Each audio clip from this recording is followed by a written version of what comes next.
For this week's leadership tip, I'm going to share with you a story about the late Queen. The story comes from David Blunkett, the chairman of the Leaders' Council. David once found himself sitting next to the Queen at a dinner, and for the main course, they were served Barnsley chop. Barnsley chop is a huge joint of lamb on the bone.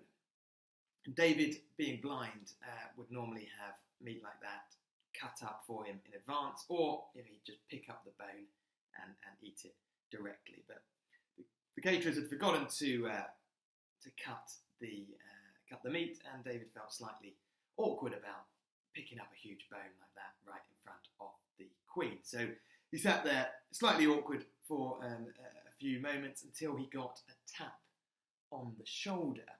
And the Queen said, "Mr. Blunkett, would you like me to cut it up for you?" At which point David was flushed with embarrassment and said, no, please, I couldn't possibly.